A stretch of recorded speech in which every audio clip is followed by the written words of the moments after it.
Hello दोस्तों, आप सबका स्वागत है हमारे यूट्यूब चैनल संतोष एजुकेशनल हब पर।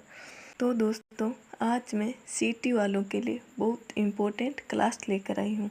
ये सीटी वालों के लिए ही नहीं बल्कि आरएसएसबी, आरपीएससी जो भी एग्ज़ाम करवाता है, सीटी है, वीडियो है, रीट है, थर्ड ग्रेड है, level first grade, second grade, पटवार, बीएसटीसी, सब एग्ज़ाम में राजस्थान जीके सीधा राजस्थान अध्ययन की जो पुस्तक है इनसे ही बनता है। तो दोस्तों, आप देख सकते हो हाल ही में जो एग्ज़ाम हुए हैं वनपाल, एलडीसी, उनमें से जीके हूबहू यहीं से पूछा गया है। तो दोस्तों, आप देख सकते हो ये क्लास आपके लिए कितनी इम्पोर्टेंट रहने वाली है। हमने शुरू की है राजस्थान अध्ययन की जो पुस्तक है उनको है यूट्यूब पर फ्री क्लास राजस्थान अध्ययन पुस्तकों की। उसमें हमने सबसे पहले हमारा राजस्थान क्लास 6 भाग फर्स्ट पुस्तक की शुरुआत की है। इसमें हमने 2 टॉपिक कवर कर लिए हैं। राजस्थान एक परिचय, टॉपिक दूसरा है राजस्थान का इतिहास। इन 2 टॉपिक की क्लास हमने ले ली है, एकदम अच्छे से पढ़ा है। अगर आपको ये क्लास देखनी है तो आप हमारे चैनल संतोष एजुकेशनल हब को सब्सक्राइब कर लीजिए और ये क्लास देख लीजिए। और आगे के लिए मैं तीसरी क्लास लेकर आई हूँ आज के लिए। आज हम पढ़ेंगे इतिहास जानने के स्रोत।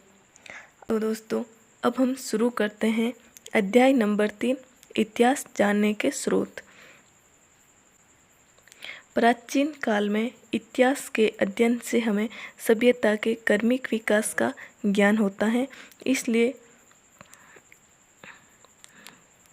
इतिहास जानने के अनेक स्रोत हैं जिन्हें मुख्यतः 2 भागों में विभक्त किया जाता है। एक नंबर है पुरातात्विक स्रोत, 2 नंबर पर है साहित्यिक स्रोत।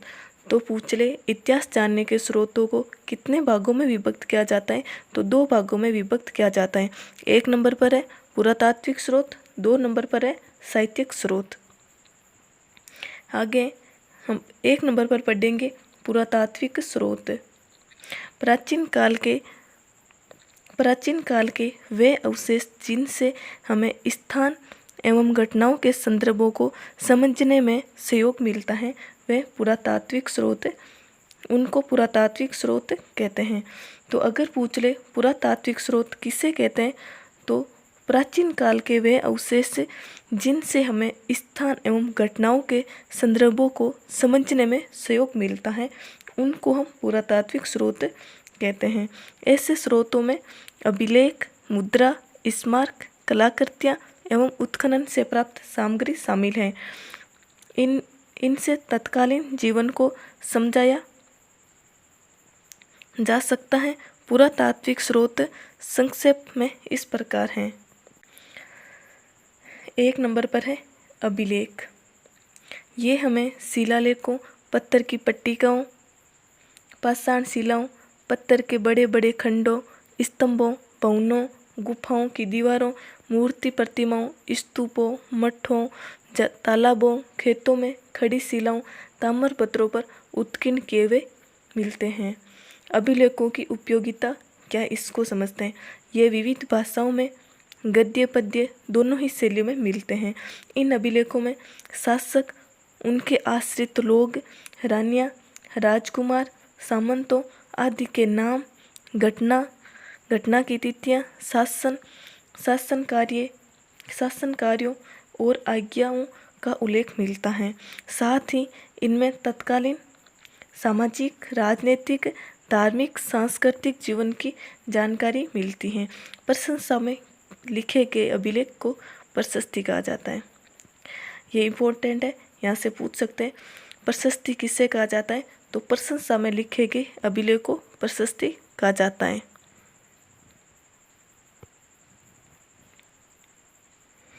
ये आप देख सकते हो शिलालेख का चित्र है। आगे हैं प्रमुख अभिलेख।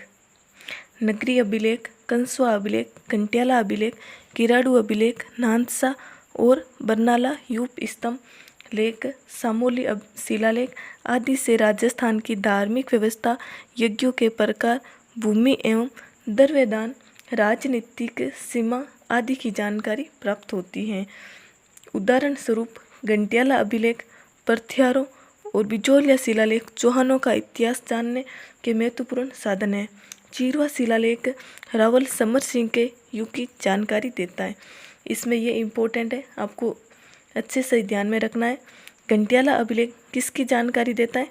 तो प्रत्यारों की। बिजोलिया शिलालेख चौहानों का इतिहास जानने का महत्वपूर्ण साधन है। चीरवा शिलालेख रावल समर सिंह के युग की जानकारी देता है। यहाँ से क्वेश्चन बनता है। नेक्स्ट है स्मारक। राजस्थान के विभिन्न स्मारकों में दुर्ग प्रमुख हैं। अगर पूछ ले राजस्थान के विभिन्न स्मारकों में प्रमुख क्या है, तो दुर्ग।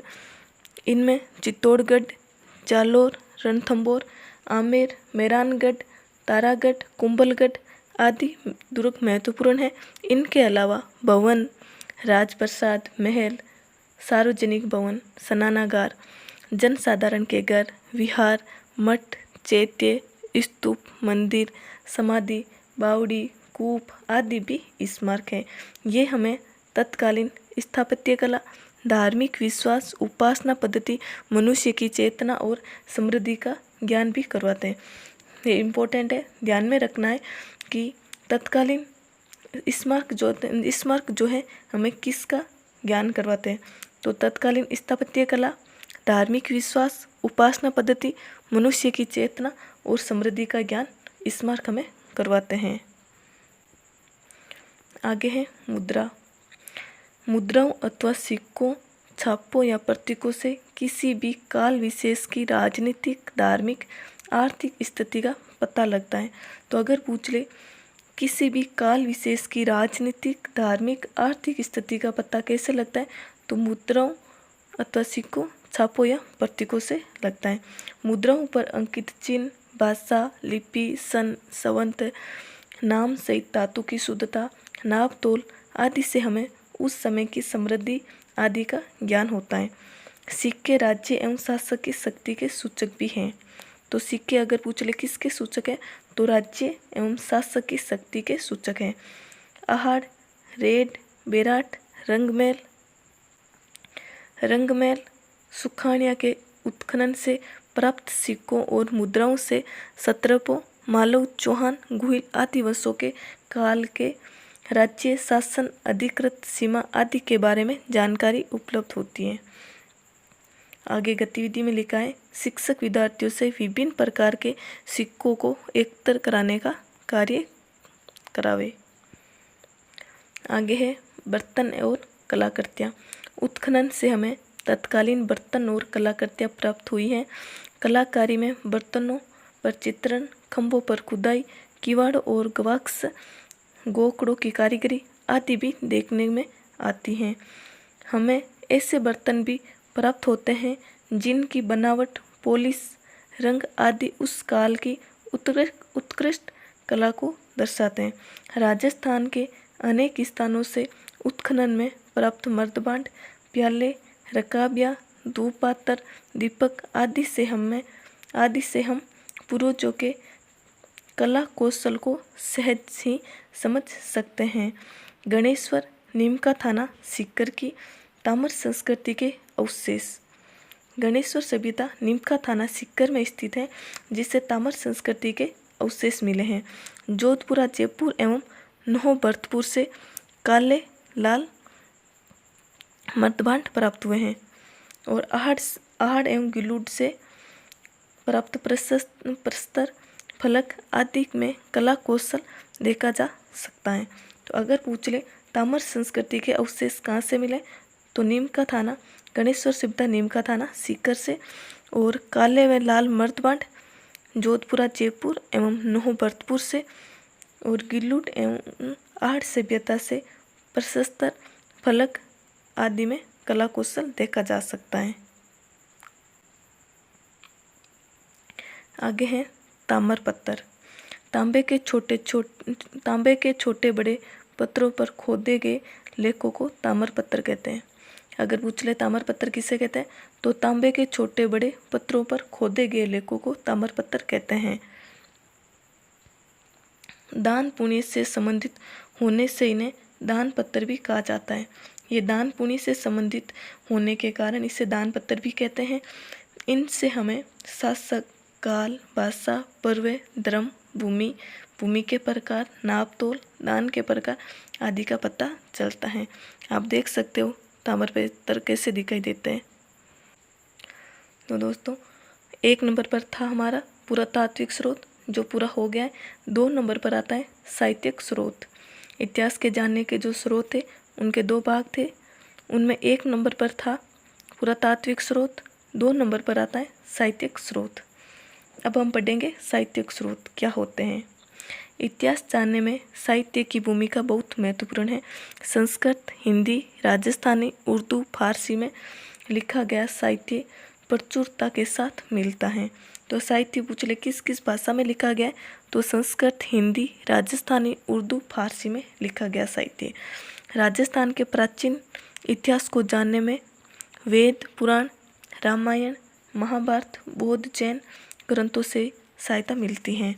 12वीं शताब्दी के उत्तरार्ध में ज्ञानकृत पृथ्वीराज विजय महाकाव्य से चौहानों की उपलब्धियों का वर्णन मिलता है। तो पृथ्वीराज विजय है जो ग्रंथ महाकाव्य है वह ज्ञानकृत का है। इसमें चौहानों की उपलब्धियों का वर्णन मिलता है। ये बहुत इम्पोर्टेंट है, यहाँ से हमेशा क्वेश्चन बनता है, हर एग्जाम में क्वेश्चन पूछा जाता है इनसे। नैनचंद्र सूरी कृत हमीर महाकाव्य से चौहानों के इतिहास के साथ साथ उस समय की सामाजिक धार्मिक स्थिति की जानकारी मिलती है। तो हमीर काव्य किसका है? नैनचंद्र सूरी का। इसमें चौहानों के इतिहास के साथ साथ सामाजिक धार्मिक स्थिति की जानकारी भी मिलती है। आगे राजस्थानी साहित्य में पृथ्वीराज रासो, अचल दास खिची की वचनिका, पद्मनाभकृत कानड़ दे प्रबंध, बीकानेर के दलपत सिंह कृत दलपत विलास, खिड़िया जगह कृत वचनिका आदि विशेष उल्लेखनीय हैं। तो पृथ्वीराज रासो, अचलदास खिची वचनिका, पद्मनाभ का ग्रंथ है कानड़ दे प्रबंध, बीकानेर के दलपत सिंह का है दलपत विलास, खिड़िया जगह का है वचनिका आदि विशेष उल्लेखनीय। ये बहुत इम्पोर्टेंट है, आपको ध्यान में रखना है। यहाँ से हमेशा क्वेश्चन आता है, हर एग्जाम में क्वेश्चन पूछा जाता है। आगे ख्यात विषयक साहित्य में प्रसिद्ध राजपूत राजवंशों की स्थापना, राजाओं का वंशक्रम, राज्य क्षेत्र आदि का वर्णन होता है। ख्यात विषयक साहित्य में प्रसिद्ध राजपूत राजवंशों की स्थापना, राजाओं का वंशक्रम, राज्य क्षेत्र आदि का वर्णन होता है। नैन श्री ख्यात, बांकीदास श्री ख्यात, दयालदास की ख्यात, जोधपुर राज्य की ख्यात आदि से इतिहास जानने में सहायता मिलती है। फारसी, उर्दू, तारीखों, इतिहास ग्रंथों से हमें विशेषतया मध्यकालीन राजस्थान का इतिहास समझने में मदद मिलती है।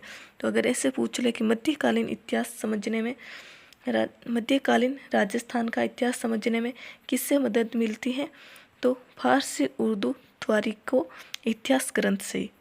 कर्नल जेम्स टोड कृत annals and activities of Rajasthan, पश्चिम भारत की यात्रा। तो कर्नल जेम्स टोड की 2 पुस्तक दे रखी है यहाँ पर, annals and activities of Rajasthan, पश्चिम भारत की यात्रा।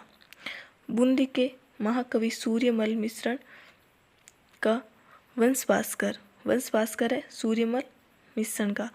कवि राजा श्यामल दास कृत वीर विनोद, विश्वेश्वर नाथ रेव कृत मारवाड़ राज्य का इतिहास, गौरी शंकर हीराचंद ओझा लिखित उदयपुर, जोधपुर, सिरोही, डूंगरपुर, बांसवाड़ा, प्रतापगढ़ के इतिहास ग्रंथ उल्लेखनीय हैं।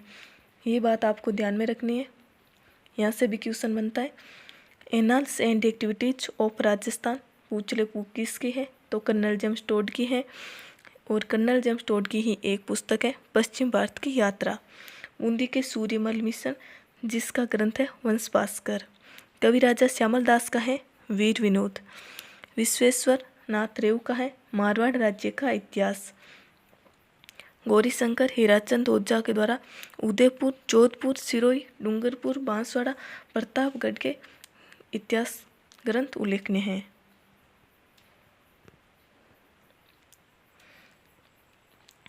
नेक्स्ट आप फोटो भी देख सकते हो, ये कर्नल जेम्स टोड की फ़ोटो है, ये गौरीशंकर हीराचंद ओझा की, ये कविराजा श्यामल दास भी दे रखी है। इसमें दे रखा है अभिलेख क्या होता है, तो ताम्र पत्थर आदि पर खुदा वाले एक ताम्र पत्थर होता है। उत्खनन मतलब खुदाई। मृद भांड क्या होता है, तो मिट्टी के बर्तन, उसको मृद भांड कहते हैं। आगे जो क्वेश्चन दे रखे हैं उनको देख लेते हैं। अभ्यास प्रश्न दे रखे हैं यहाँ पर। वंश भास्कर के लेखक कौन है? वंश भास्कर के लेखक सूर्यमल मिश्रण या मिश्रण होंगे। कवि राजा श्यामल दास की पुस्तक कौन सी है, तो कवि राजा श्यामल दास की पुस्तक है वीर विनोद।